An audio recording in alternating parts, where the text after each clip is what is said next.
Alright, after some help from the forums, Naziok, somebody helped me determine that the ECU was bad, and that was causing my lights to stay on, which indeed was the case. Key on, accessory, key off. So, that was indeed that issue.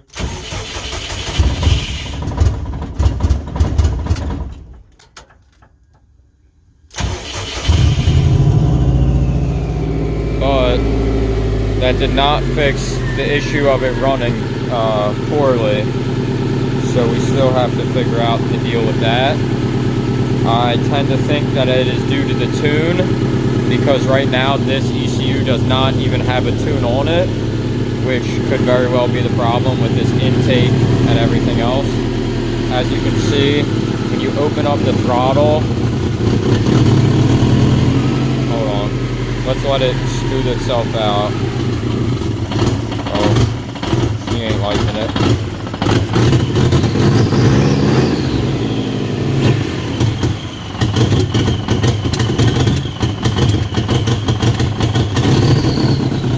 So, when you open up the throttle, it is starving for fuel, it seems like. Shut this off because I hate the sound of it knocking. So it seems like it's starving for fuel when you pull air in. Don't know if that's due to the intake or due to the tune, etc., or if the fuel pump's weak. Sure, it's a combination of many things, but I'm happy that now we at least know the ECU is good. So now we're going to be on the hunt for a used access port, and I guess we'll be getting a tune. Alright guys, we got the wiper motor wired up on the WRX system. Right now it's off. This is low intermittent speed. Well, this is normal slow speed, and then all the way slowed down.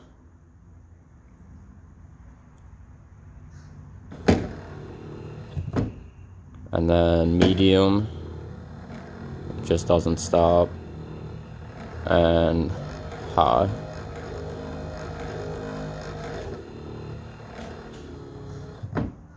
And off. So that's pretty cool. Got that hooked up, and let's make sure it works without that.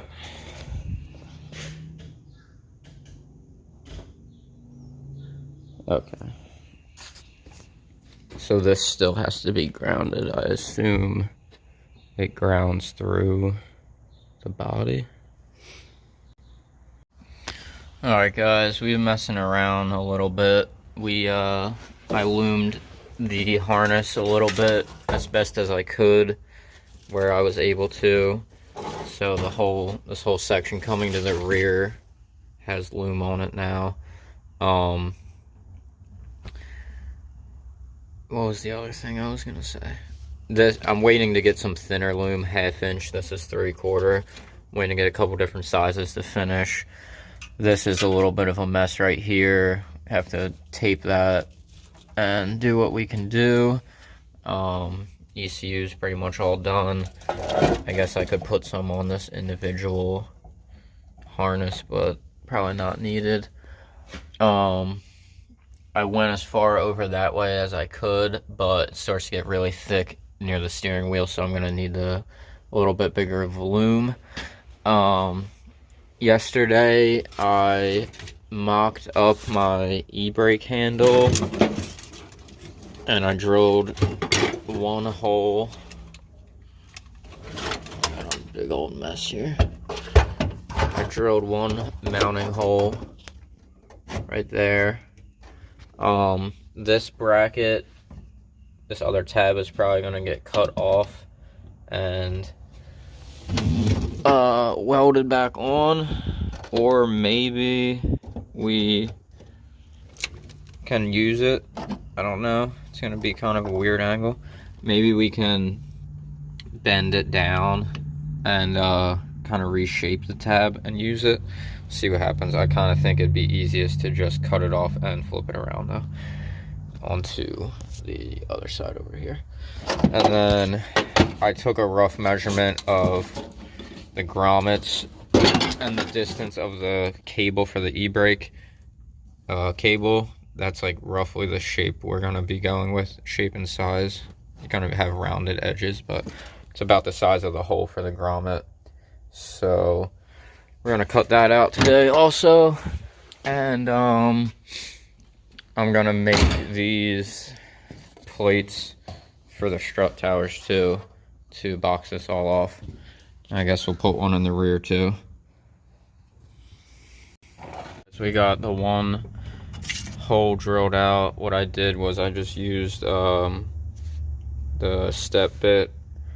I drilled a 3/4 inch hole on each end, and then I used the cutoff wheel to just connect the two straight lines together. Worked pretty good. This one is a little bit big, I think. It doesn't want to stay. Well, the grommet's in there pretty good. The front portion of it doesn't want to latch in. There we go. I made it a little bit too long. So I'm gonna make this one a little smaller, but plan is to just silicone it from the bottom on a final assembly either way. Both of them drilled out, cut out. I kind of figured the grommets weren't gonna fit the best, but we'll make them work and silicone them when the time comes, like I said. So that's what it looks like right now, and then we're gonna test fit the console and see how it looks. I can still rotate the actual handle. I think it was a little crooked right there, but now this bolt came back out. We don't have it actually bolted up, but let's see. Alright guys, we got it sitting pretty good. I'm happy with that. I know the center console isn't gonna fit perfect. We're probably gonna have to stuff a bunch of carpet under here or something, but we're gonna make it work. I'm super happy with how that fits. And also we made these plates up to box this front corner of the strut tower in. It's gonna be something like that. I think we gotta bend. Yeah, we definitely gotta bend this corner in more, and maybe even kind of like to take some off the bottom to make it sit maybe a little flatter, something like that maybe, but we'll figure it out.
we fixed it. It was the the fuel pump was not clamped. The hose was not clamped to the fuel pump or to the hard line on the sending unit. Apparently, I just threw a hose on it with no hose clamps. So we clamped her up. We tested the pressure up here, had basically no pressure, like 2 pounds. Tested pressure at the pump or at the sending unit. Same thing, like 3 pounds. Pulled the sending unit out, and sure enough, the pump was basically dangling from the wires. The intermediate rubber hose that goes from the hard line from the sending unit to the pump. There's a little section of hose. I didn't have any clamps on it, so the pump was basically just spraying fuel right back into the tank and not doing anything. So there you have it. She revs up now. Sounds pretty good. The idle's still a little bit funky, but I'm not really stressing that because we already know it needs a tune. Has a aftermarket intake, aftermarket inlet. The AOS probably should get a tune, so not worried about the funky idle. But other than that, I'm super happy that we got this figured out finally. I can stall on buying an access port now. That saves me $500 to put towards other stuff to make more progress until we have to buy the access port. So very excited about that. All right, guys, hope you guys are just as excited as I am. And stay tuned. We're going to hopefully start making a lot more progress on this thing now. We got to tidy up. I know I've been saying this forever, but we just got to secure some wires, secure the fuel lines underneath probably, and we can take this thing for a test drive. It's finally time. Finally, the day has come.